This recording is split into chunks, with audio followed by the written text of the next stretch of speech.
જય શ્રી કૃષ્ણ મિત્રો. તો ચાલો શરૂ કરીએ પ્રથમ સ્કંદનો ચોથો ભાગ.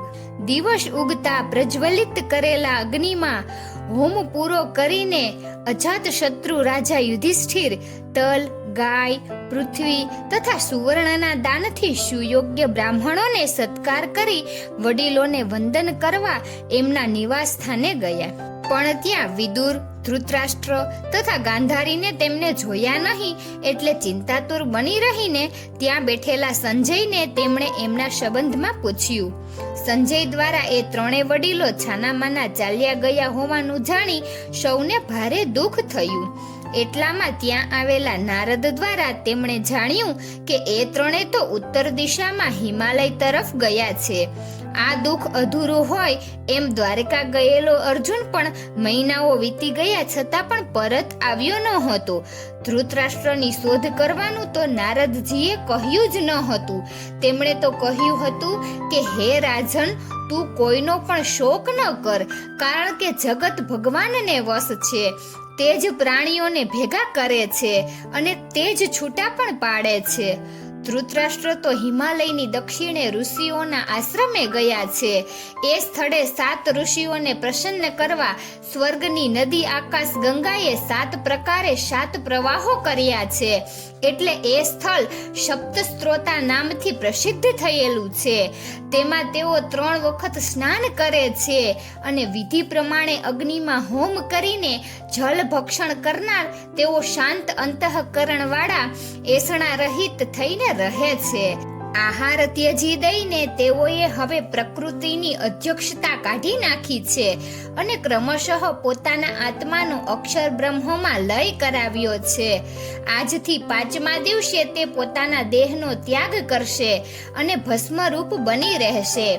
એમની ઝૂંપડી સાથે પતિનો દેહ બળતો હશે ત્યારે તેમની પતિવ્રતા સ્ત્રી ગાંધારી પણ પતિની પાછળ અગ્નિમાં પ્રવેશ કરશે અને એ પછી વિદુરજી પણ હર્ષ અને શોકવાળા થઈને ત્યાંથી તીર્થોમાં ફરવા જશે.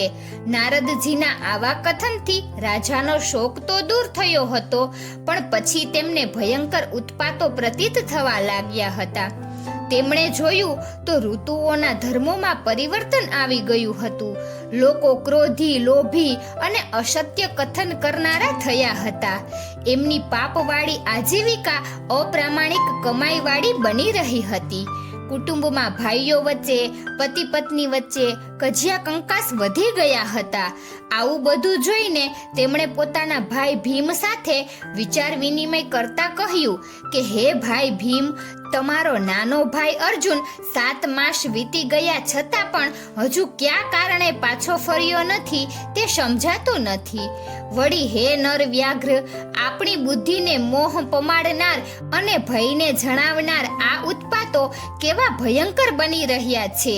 મારા ડાબા સાથળ આંખ અને બાહુ વારંવાર ફરક્યા કરે છે અને હૃદયમાં કંપ થયા કરે છે.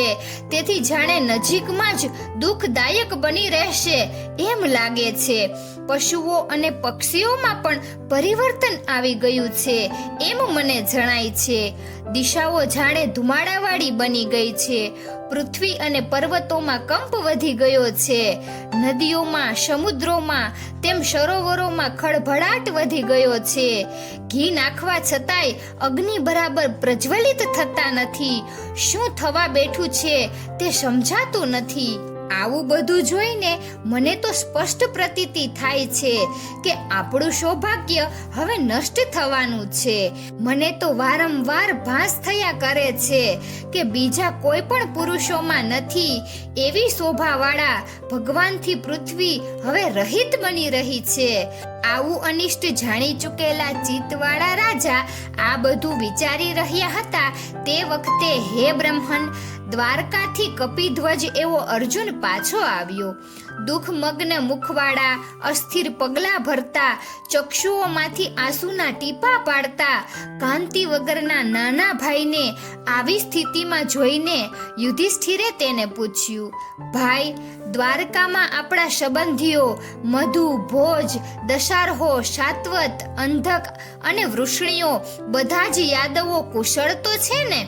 મામા વાસુદેવ, મામી દેવકી આદિ તેમની પત્નીઓ, પુત્રો તથા પુત્રવધુઓ સાથે કુશળ છે ને?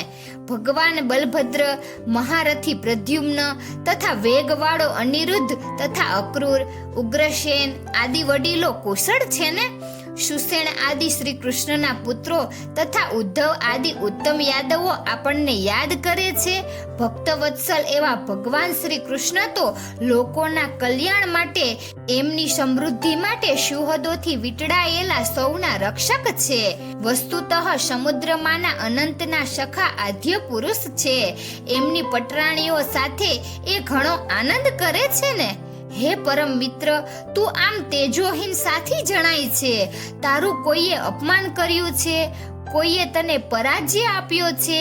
સર્વથી અધિક પ્રિય આત્મબંધુ અંતર્યામી વિનાનો તું જાણે બની રહ્યો હોય એવો જ તું આમ આંસુ પાડતો નિરાશ બની ગયેલો મને તો લાગી રહ્યો છે. આ રીતે મુખ્ય કારણનું અનુમાન કરતા યુધિષ્ઠિર ભગવાનના વિરહથી જ નિસ્તેજ બની રહેલો અર્જુન ઘણા પ્રયાસથી શોકને રોકી ગદગદ કંઠે કહેવા લાગ્યો, મોટા ભાઈ, બંધુરૂપ શ્રી હરિથી હું વિખૂટો પડી ગયો છું. તેથી જ મારું તેજ નાશ પામી ગયું છે. સત્વ વગેરે 9 ગુણોથી અને 3 પ્રકારે સ્વભાવથી એમ 12 પ્રકારે મને કૃતાર્થ કરીને હવે શ્રી કૃષ્ણે મને વિખૂટો પાડી દીધો છે. મારા પ્રાણ સમા મારા એ આશ્રયદાતાએ મારા માટે શું શું નથી કર્યું.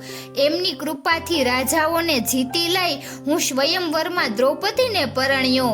એમના સામીપ્યથી ઇન્દ્રનો પરાજય કરી મેં ખાંડવ વન અગ્નિને સમર્પ્યું. મય દાનવે જેમાં અદ્ભુત કળા દર્શાવી તે સભા પ્રાપ્ત કરવામાં તથા તમારા યજ્ઞમાં 4 દિશાઓમાંથી રાજાઓ જે ભેટો લાવ્યા તે એમનો જ પ્રતાપ હતો. ગજાયુક્ત સત્વવીર્ય એવા જરાસંધને હણવામાં અને મહાભૈરવને બલિદાન કરવાના પ્રયોજનથી કેદ કરેલા રાજાઓને છોડાવવામાં એવો સહાયક હતા. યજ્ઞમાં કરેલા મહાભિષેકથી સુંદર એવા દ્રૌપદીના કેશનો અંબોળો દુષ્ટ દુશાસને ખેંચ્યો ત્યારે સ્મરણ માત્રથી જ દ્રૌપદીનું રક્ષણ કરી યથા સમયે તે દુષ્ટોની સ્ત્રીઓને કેશ વિનાની કરી હતી. અક્ષય પાત્રમાં ચોટી રહેલા શાકના પાંદડાને આરોગીને જેમણે 3 લોકને તૃપ્ત કર્યા હતા અને મહાક્રોધી એવા તપસ્વી દુર્વાસાના શાપથી આપણને બચાવ્યા હતા. જેમના અનુગ્રહના પ્રતાપ બલે મેં ભગવાન શંકરને પ્રસન્ન કરી એમના દ્વારા અસ્ત્ર પ્રાપ્ત કર્યું હતું તથા આ જ દેહથી મેં ઇન્દ્રના ભવનમાં ઉત્તમ આસન પ્રાપ્ત કર્યું હતું. એવા એ ભૂમા પુરુષથી આજે હું ખોટો પડી ગયો છું. હે મોટા ભાઈ, આપણે વિરાટ રાજાને ત્યાં હતા તે વખતે કૌરવો તેની ગાયો વાળી લઈ જતા તે વખતે જેની સહાયથી હું એકલો જ કૌરવોની સેનાને હરાવીને તેમના માથાના મુંગટો ઉતારી લાવ્યો હતો તે ભગવાનથી જ આજ હું વિખૂટો પડી ગયો છું. જે ભગવાને મારા સારથી બનીને ભીષ્મ, દ્રોણ, કર્ણ, શલ્ય વગેરે મહારથીઓને મને નિમિત્ત માત્ર બનાવી હરાવી તેમનું આયુ હરી લીધું હતું તે ભગવાનથી જ આજ હું વિખૂટો પડી ગયો છું. હે ભાઈ, ઉદાર અને રુચિર સ્મિતથી શોભતા એ ભગવાન મને હે પાર્થ, હે અર્જુન, હે સખા, હે કુરુનંદન એવા સારી રીતે અર્થગંભીર સંબોધન કહેલા તે હૃદયને સ્પર્શી જાય એવા હતા. તે હૃદયમાં પ્રવેશ કરીને હૃદયમાં લૂંઠનથી ઘૂમે છે. મારા ઘણા અપરાધો એ ભગવાને સહન કર્યા છે. સૂવું, બેસવું, ફરવું, બડાઈ મારવી, ભોજનમાં વગેરે અંગે દુષ્ટ બુદ્ધિવાળો હું મદવશ બની રહી વિપ્રલંબ આડું બોલતો, વયસ્ય સત્યવાળા એવી મસ્કરી પણ કરતો, છતાં પણ જેમ મિત્રના પિતા પુત્રના અપરાધ સહન કરે એવા મારા અપરાધો એવો સહન કરતા.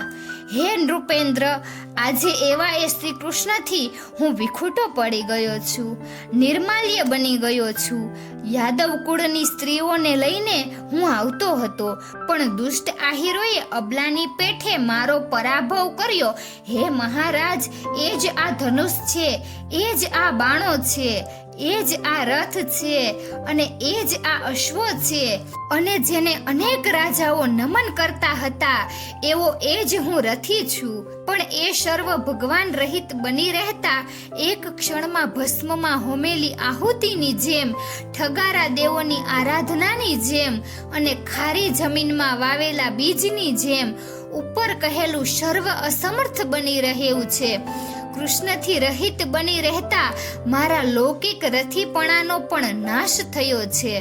હે રાજન, એ નગરમાંના સહૃદયના આપણા મિત્રોની કુશળતાનું તમે પૂછ્યું, પણ તેઓ સર્વતો વિપ્રના શાપથી મૂઢ બની રહીને વારુણી મદિરાનું પાન કરી મદોન્મત્ત બની રહી પ્રભાસમાં જઈને પરસ્પરને જાણે ઓળખતા જ ન હોય એમ સામસામે પ્રહારો કરી મરણ પામ્યા છે. આ બધું ભગવાનની ઈચ્છાથી જ બન્યું છે. પૃથ્વીનો ભાર ઉતારવામાં એટલું બાકી હતું. યાદવોમાં જે કેટલાક મદોન્મત્ત બની ગયા હતા તે સર્વનો પ્રભાસમાં નાશ થઈ ગયો છે.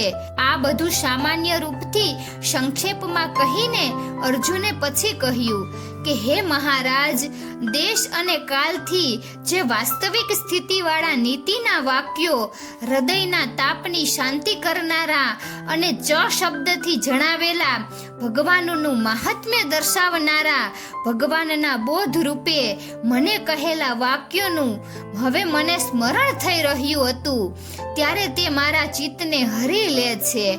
આ પ્રમાણે ચિત્તને હરી લેતા ભગવાનના વાક્યોના સ્મરણથી ભગવાનથી વિખૂટો પડી ગયેલો અર્જુન હવે સંપૂર્ણપણે પરિવર્તનશીલ બની ગયો છે.